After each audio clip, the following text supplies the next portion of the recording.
Hello friends, welcome to YouTube channel. So friends, बात करते हैं उत्तर प्रदेश में आगामी जो रिक्रूटमेंट होने वाली है टीजीटी, पीजीटी और पीआरटी की, यानी कि उत्तर प्रदेश में जितनी भी शिक्षक भर्ती होने वाली है आने वाले समय में।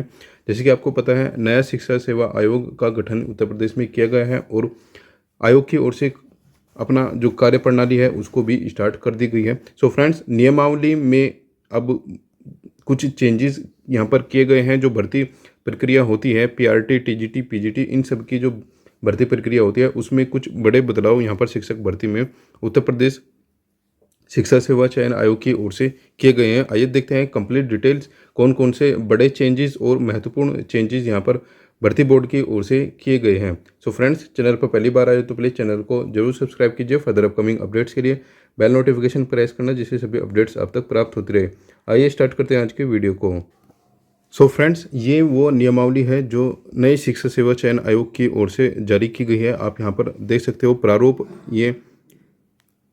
जारी किया गया है। इसमें बताया गया है उत्तर प्रदेश अशासकीय सहायता प्राप्त माध्यमिक विद्यालय अध्यापकों की भर्ती व सेवा शर्तें, ठीक है, नियमावली 2024 यहाँ पर दी गई है। सो फ्रेंड्स, हमने इसमें कंप्लीट जो नियमावली है लगभग 12 पेज की ये नियमावली प्रकाशित की गई है और इसमें जितने भी इम्पोर्टेंट पॉइंट्स हैं वो अभी हमने मार्क कर लिए हैं। केवल हम जो इस 12 पेज की फाइल की जो इम्पोर्टेंट पेजेस है केवल वही यहाँ पर देख रहे होंगे। ठीक है फ्रेंड्स, सो यहाँ पर देख सकते हो, इसमें बताया गया है संविधान के अनुच्छेद 309 के अनुसार जो राज्यपाल है उत्तर प्रदेश अशासकीय सहायता प्राप्त माध्यमिक विद्यालयों में नियुक्त व सेवारत व्यक्तियों की भर्ती व सेवा शर्तों के विनिमय के लिए निम्नलिखित नियमावली बनाती है। ठीक है, राज्यपाल की ओर से ये नियमावली यहाँ पर बनाई गई है और इसमें बताया गया है भाग 1। ठीक है, भाग 1 है जो सामान्य इंट्रोडक्शन इस नियमावली का यहाँ पर दे रहा होगा और नियमावली यहाँ पर 2024 का नाम इसको दिया गया है। इसमें बताया गया है संक्षिप्त नाम यहाँ पर अशासकीय सहायता प्राप्त माध्यमिक विद्यालय नियमावली 2024 इसको कहा जाएगा। ठीक है, और इसमें कुछ टर्मिनोलॉजीज इसमें यूज की जाएगी। तो उसमें बताया गया है अधिनियम, या जहाँ पर भी अधिनियम यूज होगा उसमें इंटरमीडिएट अधिनियम 1921 का लिया जाएगा। परिषद जहाँ पर भी यूज होगा उसका तात्पर्य है अधिनियम की धारा 3 के अधीन गठित माध्यमिक शिक्षा परिषद। ठीक है, माध्यमिक शिक्षा परिषद से है। आयोग का मतलब होगा उत्तर प्रदेश शिक्षा सेवा चयन आयोग। ठीक है, जो नया शिक्षा सेवा चयन आयोग बनाया गया है शिक्षकों की भर्ती के लिए उत्तर प्रदेश सरकार के द्वारा। ठीक है, देखिए यहाँ पर भर्ती वर्ष, ठीक है, भर्ती वर्ष के लिए यहाँ पर बताया गया है जब भी भर्ती वर्ष लागू होगा उसका मतलब होगा जुलाई की पहली तिथि को आप इसमें काउंट करोगे। यानी कि जिस वर्ष में आपकी रिक्रूटमेंट निकलेगी उसकी 1 जुलाई ही केवल यहाँ पर काउंट होगी। यानी कि ये बात कंफर्म हो चुकी है, जब भी कोई रिक्रूटमेंट नए आयोग से जारी की जाएगी वो सेकेंड हाफ में ही जारी की जाएगी ईयर के। ठीक है, यानी कि आपकी जुलाई के बाद में ही आपकी रिक्रूटमेंट के अकॉर्डिंग ही काउंटिंग यहाँ पर हो रही होगी। ठीक है, उसके बाद में बताया गया है भाग 2 के अकॉर्डिंग बताया गया है भर्ती का स्रोत क्या होने वाला है, कौन से पदों के लिए जो रिक्रूटमेंट होगी वो किस प्रकार से होने वाली है। ठीक है, यहाँ पर बताया गया है श्रेणी कैफ, यानी कि फर्स्ट कैटेगरी में किसी भी इंटरमीडिएट कॉलेज का प्रधानाचार्य यानी कि प्रिंसिपल या फिर किसी हाई स्कूल का प्रधान अध्यापक। ठीक है, इनकी जो रिक्रूटमेंट होगी वो 100% आयोग के द्वारा ही कंप्लीट कराई जाएगी। दूसरे नंबर पर बताया गया है पीजीटी। ठीक है, पीजीटी की जो रिक्रूटमेंट होगी उसको बताया गया है 50% डायरेक्ट रिक्रूटमेंट होगी और 50% एलटी श्रेणी माध्यम से होगी। ठीक है, और उसके बाद में बताया गया है टीजीटी, ट्रेंड ग्रेजुएट जो टीचर होते हैं उनके लिए बताया गया है। उसमें बताया गया है कि 100% आयोग के माध्यम से यहाँ पर भरी जाएगी। ठीक है, 100% जो होगी वो आयोग के माध्यम से सीधी भर्ती के द्वारा यहाँ पर टी की जितनी भी रिक्रूटमेंट होगी उनको यहाँ पर भरा जाएगा। उसके बाद में बताया गया है पीआरटी। ठीक है, पीआरटी के जितनी भी रिक्रूटमेंट होगी उसके संबंध में बताया गया है ये जो रिक्रूटमेंट होगी ये भी 100% डायरेक्ट रिक्रूटमेंट के अनुसार ही भरी जाएगी। और इसमें एक नोट के रूप में बताया गया है, टिप्पणी के रूप में बताया गया है कि अध्यापकों की जो भर्ती होगी उसमें जो एजुकेशन क्वालिफिकेशन होगी वो एनसीटीई के अकॉर्डिंग ही होने वाली है। तो यहाँ पर डायरेक्टली ना लिखाकर इनडायरेक्ट रूप में आप समझ सकते हो कि बी एड का यूपी में भी खेल खत्म यहाँ पर कर दिया गया है। ठीक है, तो पीआरटी में केवल केवल वही स्टूडेंट यहाँ पर मान्य होंगे जो बी टीसी किए हुए हैं। ठीक है फ्रेंड्स, तो एनसीटी का जो नया आदेश लागू हुआ है उसमें बताया गया है कि बीटीसी ही केवल वैलिड होगा। ठीक है, बीटीसी वाले ही।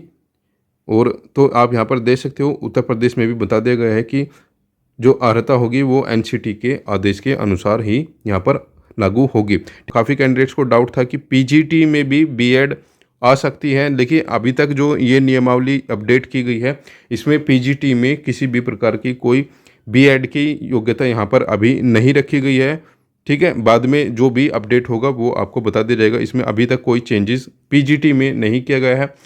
पीआरटी में केवल और केवल जो बदलाव किए गए हैं वो पीआरटी में की गई हैं, उसमें बीटीसी रखा गया है। ठीक है, बीटीसी इसमें वैलिड रहेगा। ठीक है, बीएड का इसमें भी खेल खत्म हो चुका है। ठीक है, बाकी इसके बाद में कोई ऑफिशियल जो नोटिस होगा या फिर कोई रिक्रूटमेंट नोटिफिकेशन होगा उससे और ज़्यादा क्लियर हो जाएगा। वैसे ये रिक्रूटमेंट रूल है, इससे आगे कुछ नहीं होगा। भर्ती बोर्ड की ओर से जब भी कोई रिक्रूटमेंट जारी की जाएगी वो इसी के अकॉर्डिंग ही प्रकाशित की जाएगी। ठीक है, तो यहाँ पर बताया गया है राष्ट्रीयता भारत का नागरिक होना चाहिए। ठीक है, ये अलग अलग श्रेणी की बातें यहाँ पर बताई गई है। अर्हता यहाँ पर बताई गई है। अर्हता नोटिफिकेशन के अकॉर्डिंग जिस पद के लिए आप आवेदन कर रहे हो उसके अकॉर्डिंग जो अर्हता वहाँ पर मांगी गई है वो आपके पास होनी चाहिए। ठीक है, और कौन सी पोस्ट के लिए क्या अर्हताएँ हैं वो लगभग सभी कैंडिडेट्स को पता होती हैं। ठीक है, देखिए एज क्राइटेरिया में भी लगभग यहाँ पर काफ़ी बड़ा चेंज किया गया है। एज को लेकर बताया गया है सीधी भर्ती के लिए वर्ष के पहले दिन यानी कि कैलेंडर के पहले दिन यानी कि आप 1 जुलाई को ये एज काउंट करोगे, उस भर्ती के लिए मिनिमम यहाँ पर बताई गई है 1 जुलाई को मिनिमम 21 वर्ष की आयु आपके पास होनी चाहिए और 40 वर्ष से अधिक नहीं होनी चाहिए। देखिए फ्रेंड्स, टीजीटी और पीजीटी के जो पुराने नोटिफिकेशन जारी किए गए थे उसमें यहाँ पर बताया गया था कि जो एज क्राइटेरिया होता था उत्तर प्रदेश में वो मिनिमम रखा जाता था। ठीक है, मिनिमम होता था, कोई मैक्सिमम वहाँ पर एज लिमिट नहीं थी। ठीक है, यानी कि अगर जो आपके पास 59 की एज है तब वो भी आप यहाँ पर एलिजिबल माने जाते थे।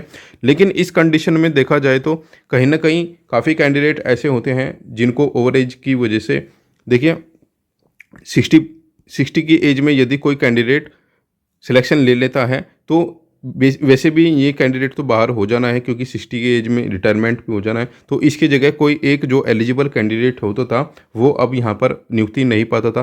तो कहीं ना कहीं ये जो चीज़ें यहाँ पर बताई गई है 40 वर्ष से अधिक नहीं होना चाहिए। तो एज क्राइटेरिया होने से कहीं ना कहीं जो ओवर एज कैंडिडेट होते थे कुछ, उनको जो सिलेक्शन हो जाता था उनको यहाँ पर प्रॉब्लम होती थी। तो अब इससे कहीं ना कहीं केवल और केवल जो एज की क्राइटेरिया में कैंडिडेट आ रहे होंगे उनको ही यहाँ पर सिलेक्शन मिलेगा।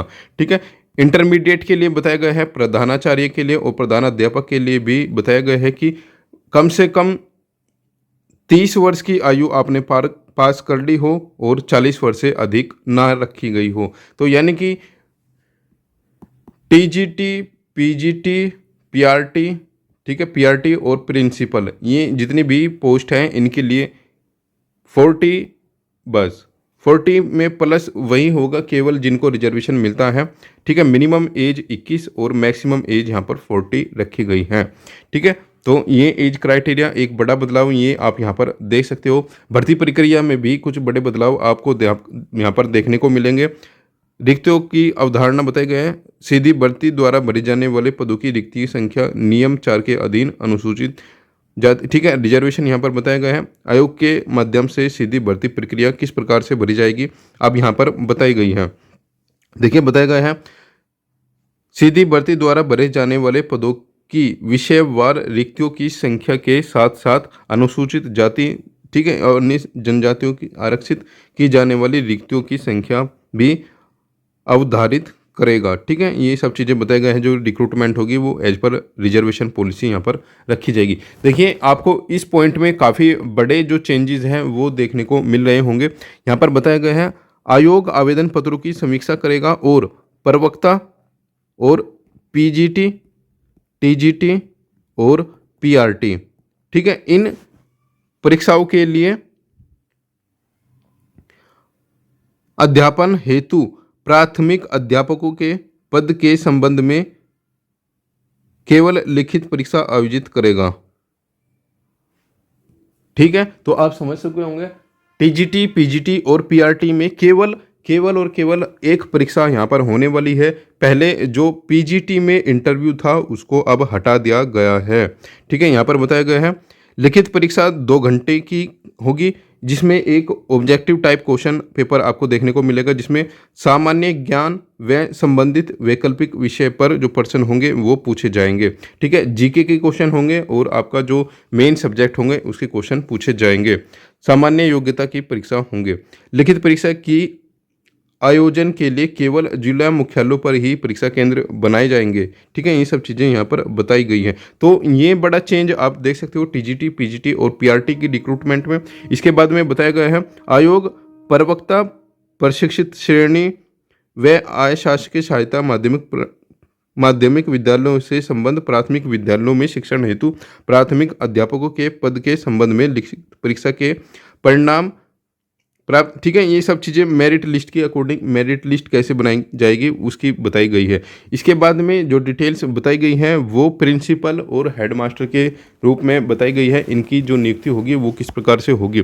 देखिए, आयोग किसी इंटरमीडिएट कॉलेज के प्रधानाचार्य या किसी हाई स्कूल के प्रधान अध्यापक के पद के संबंध में लिखित परीक्षा व साक्षात्कार आयोजित करेगा। ठीक है, प्रिंसिपल और हेडमास्टर के लिए आपकी जो रिक्रूटमेंट होगी उसमें इंटरव्यू आपको देना होगा। ठीक है, इसमें बताया गया है लिखित परीक्षा के परिणाम के आधार पर ही आपका चयन होगा और उसमें 90% जो भार जोड़ा जाएगा रिटर्न का होगा और 10% इंटरव्यू का वेटेज यहाँ पर रहने वाला है।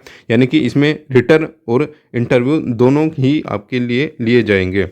ठीक है, तो ये कुछ बड़े बदलाव हैं जो उत्तर प्रदेश शिक्षा सेवा चयन बोर्ड की ओर से किए गए हैं उत्तर प्रदेश की आगामी जो रिक्रूटमेंट है उनमें। ठीक है, अब काफ़ी कैंडिडेट के मन में विचार आ रहा होगा कि जो अभी टीजीटी, पीजीटी की रिक्रूटमेंट चली हुई है, क्या वो जो पहले के रिक्रूटमेंट नोटिफिकेशन है उन्हीं के अकॉर्डिंग चलेगी या फिर इनको अपडेट अब किया जाएगा। सो फ्रेंड्स, इस रिक्रूटमेंट नोटिफिकेशन में केवल और केवल आपका एग्जामिनेशन फॉर्म ही फिल किया गया है, इसके बाद में कोई भी चीज़ें नहीं हुई है। तो अब यदि ये नियमावली उत्तर प्रदेश में लागू होती है तो इसमें अब कोई इतना बड़ा चेंज भर्ती बोर्ड को नहीं करना है। केवल एक शुद्धि पत्र जारी किया जाएगा, उसमें जो चयन प्रक्रिया है उसमें ये बदलाव कर दिया जाएगा। ठीक है, तो आपकी जो रिक्रूटमेंट है वो अब इसी रिक्रूटमेंट रूल के अकॉर्डिंग यहाँ पर होने वाली है। तो ये सब चीज़ें यहाँ पर बताई गई है, इसमें और आगे कुछ इतनी चीज़ें इंपॉर्टेंट नहीं है।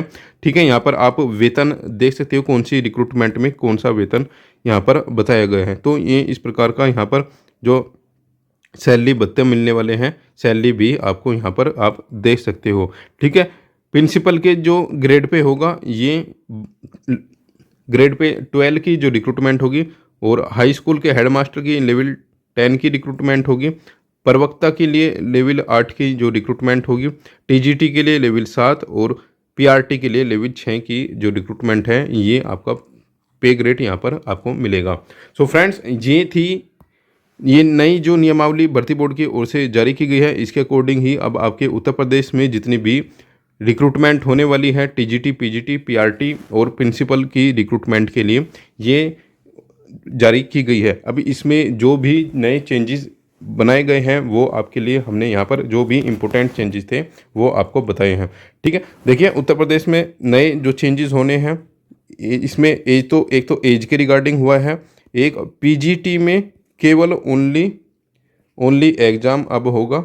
ठीक है, ये रिक्रूटमेंट के लिए केवल एग्ज़ाम होगा और प्रिंसिपल के लिए ठीक है इंटरव्यू अब कंटिन्यू रहेगा। ठीक है, इसमें इंटरव्यू नहीं हटाया गया है और एज का क्राइटेरिया यहाँ पर काफ़ी इम्पोर्टेंट होने वाला है। और इसके बाद में पीआरटी ठीक है, पीआरटी के लिए बताया गया है केवल और केवल एनसीटीई के जो रूल रेगुलेशन है उनको ही फॉलो यहाँ पर किया जाएगा। तो जो भी अपडेट्स होगी हमारे पास वो आपके साथ शेयर किए जाएंगे। चैनल पर पहली बार आए तो प्लीज़ चैनल को जरूर सब्सक्राइब कीजिए। फर्दर अपकमिंग अपडेट्स के लिए बेल नोटिफिकेशन प्रेस करना, जिससे सभी अपडेट्स आप तक प्राप्त होती रहे। मिलते हैं नेक्स्ट वीडियो में नेक्स्ट अपडेट के साथ।